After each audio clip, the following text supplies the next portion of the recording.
இன்னைக்கு பெங்களூர் ஸ்டைலில் ஒரு சௌ பாத் செய்யலாம்.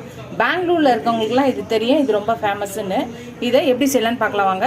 1 டேபிள் ஸ்பூன் நெய் ஊற்றிக்கலாம். 1 கப் ரவையை போட்டு நல்லா வறுத்துக்கலாம். இது நல்லா செவந்து வர வரை வறுத்துக்கலாம்.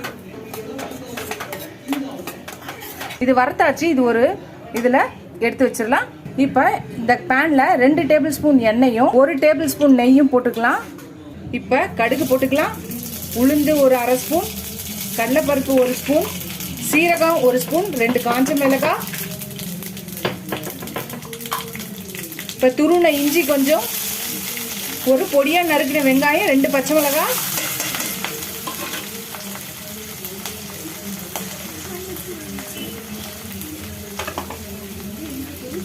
பட்டாணி, பச்சை பட்டாணி.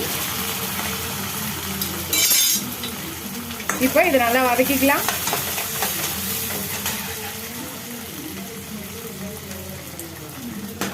பீன்ஸு, கேரட்டு, குடமிளகாய் எல்லாம் பொடியாக நறுக்கி வச்சிருக்கேன், அதையும் போட்டுக்கலாம்.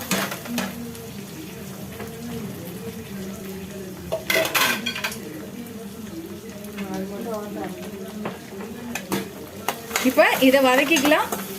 பொடியாக நறுக்குன சின்ன 2 தக்காளியை போட்டுக்கிறேன். இப்போ ஒரு அரை ஸ்பூனு சால்ட்டு போட்டுக்கிறேன். இந்த காயெல்லாம் வதங்கிறதுக்காக இதை போட்டு நல்லா வதக்கிக்கலாம்.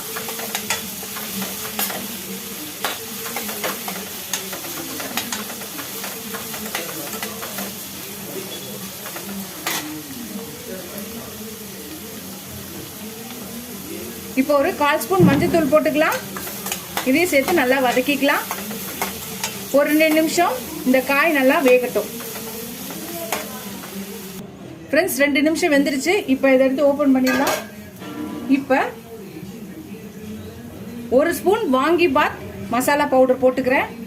இப்போ இதையும் சேர்த்து கலந்துக்கிறேன். கலந்துட்டு இப்போ நம்ம 1 கப்பு ரவைக்கு 3 கப்பு தண்ணி ஊத்துறேன். 1 கப் ரவைக்கு 3 கப்பு தண்ணி.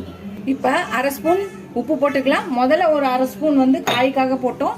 இப்போ ரவைக்காக ஒரு அரை ஸ்பூன் போட்டுக்கலாம். இப்போ இது தண்ணி கொதிக்கட்டும். கொதிச்சோடனே ரவையை போட்டுக்கலாம். ஃப்ரெண்ட்ஸ், தண்ணி கொதிச்சிச்சு. இந்த டைமில் நம்ம ரவையை வறுத்து வச்ச ரவையை போட்டுக்கலாம். ஃப்ரெண்ட்ஸ், எல்லாத்தையும் நல்லா கலக்கியாச்சு. இப்போ ஸ்லோவாக வச்சு மூடி வச்சு ஒரு 5 நிமிஷம் இருக்கட்டும், அப்புறம் பார்க்கலாம். ஃப்ரெண்ட்ஸ், ஒரு 5 நிமிஷம் ஆச்சு. இப்போ ஓப்பன் பண்ணிடலாம். ஓப்பன் பண்ணிட்டு 1 ஸ்பூன் நெய், துருவி வச்ச தேங்காய், கொஞ்சம் பொடியாக நறுக்கி வச்ச கொத்தமல்லி, இது எல்லாத்தையும் போட்டு கிளறி இறக்கணும்னா நம்மளோட சௌ பாத் பெங்களூர் ஸ்டைல் சௌ பாத் ரெடி ஆகிடும். நம்ம உப்மா கிச்சடி விரும்பாத பசங்க கூட இந்த ரெசிபி இந்த டேஸ்ட்டில் இருந்துச்சுன்னா கண்டிப்பாக விரும்பி சாப்பிடுவாங்க. நீங்களும் ட்ரை பண்ணி பாருங்கள். ட்ரை பண்ணி பார்க்கலாம். பார்த்துட்டு எப்படி இருக்குன்னு சொல்லுங்கள்.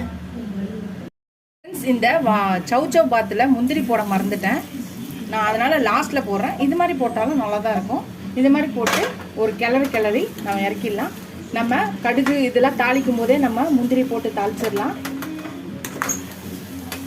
சௌ பாத்து பெங்களூர் ஸ்டைல் சௌ பாத் ரெடி ஆயிடுச்சு. ஃப்ரெண்ட்ஸ், நீங்கள் பெங்களூர் ஸ்டைலில் போய் ஹோட்டல்லாம் நீங்கள் ஆர்டர் பண்ணிங்கன்னா சௌ பாத்துன்னு சொன்னாலே ஃபஸ்ட்டு கேசரி, அதுக்கப்புறம் தான் இந்த சௌ பாத் வைப்பாங்க. எப்பயுமே எல்லா டிஃபனுக்குமே இந்த டிஃபன் ரெசிபீஸை ஹோட்டலில் நீங்கள் எந்த ரெசிபி நீங்கள் ஆர்டர் பண்ணாலும் கேசரியை இங்கே கண்டிப்பாக கம்பல்சரி கொடுப்பாங்க. அதுதான் அவங்களோட ஸ்பெஷாலிட்டி. இது பெங்களூர் ஸ்டைலு சௌ பாத்து. பெங்களூரில் இருக்கவங்களுக்கு இது கண்டிப்பாக தெரிஞ்சிருக்கும். இப்போ இந்த மாதிரி செஞ்சுட்டு நம்ம இதை மாதிரி நம்மளோட பெங்களூர் ஸ்டைல் ஹோட்டலில் ஆர்டர் பண்ணுற சௌ பாத்து ரெடி ஆயிடுச்சு. வாங்க எங்கள் வீட்டுக்கும் சாப்பிடலாம். இந்த ரெசிபி ட்ரை பண்ணி பார்த்துட்டு எப்படி இருக்குன்னு சொல்லுங்கள். இந்த வீடியோ பிடிச்சிருந்துச்சுன்னா லைக் பண்ணுங்கள். ஃபஸ்ட் டைம் என் சேனலை பார்க்குறவங்க கமெண்ட் பண்ணுங்கள். இதோட என் சேனலை ஃபஸ்ட் டைம் பார்க்கணுன்னா சப்ஸ்கிரைப் பண்ணிட்டு பாருங்கள். ஃபுல் வீடியோ பாருங்கள். உங்கள் ஃப்ரெண்ட்ஸ்க்கு என் சேனலை ஷேர் பண்ணி சப்ஸ்கிரைப் பண்ண சொல்லுங்கள். இதோட இந்த வீடியோ முடியுது. அடுத்த வீடியோவில் அடுத்த ரெசிபியில் பார்க்கலாம். Tata, bye bye friends.